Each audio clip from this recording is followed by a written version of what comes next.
Hi everyone, welcome to another episode of Rita's Book Club. This week I'm reviewing another of Emily Henry's books. This time it's Beach Read. After reading People We Meet on Vacation, I became obsessed with Emily's books and I wanted to read more.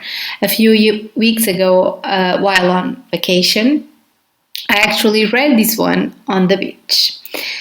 This book tells us the story of a romance writer who no longer believes in love and a literary writer stuck in a rut and how they engage in a summer-long challenge that may upend everything they believed in about happily ever afters.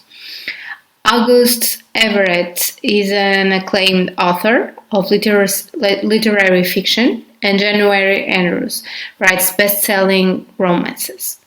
While she pens happily ever after, he kills off his entire cast. They are basically polar opposites.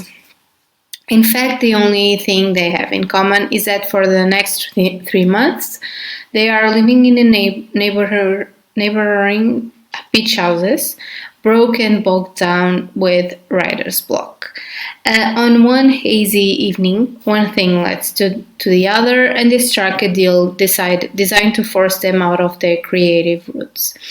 August will spend the summer writing something happy, and January will pin the next great American novel. She will take him on field trips worthy of any rom-com montage, and he will take her to interview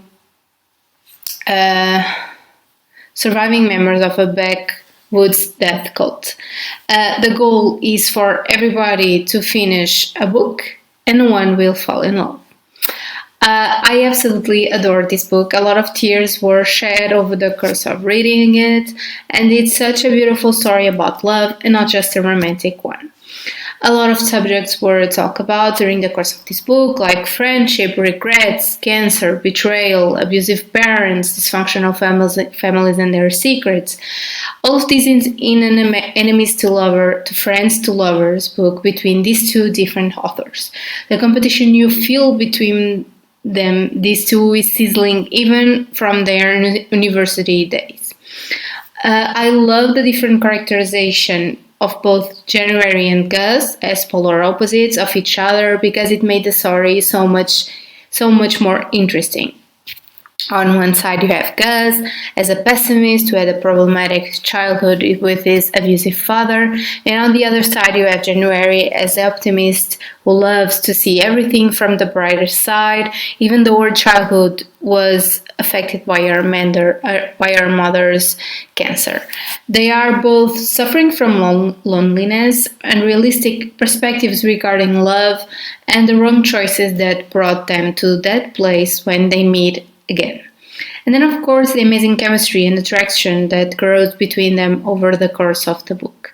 But personally, the most emotional part for me was January and her father's relationship.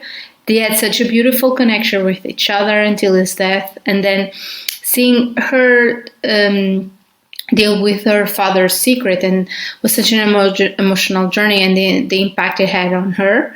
I might have cried a lot when she realized that he was a human being that made mistakes and she accepted that.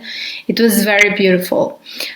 You guys know I'm obsessed with books and reading, so I really loved how this book was focused on the literary universe with these two different genres that gave us such interesting views on both sides. I really love the dialogues between January and Gus, where they just discussed books and themes.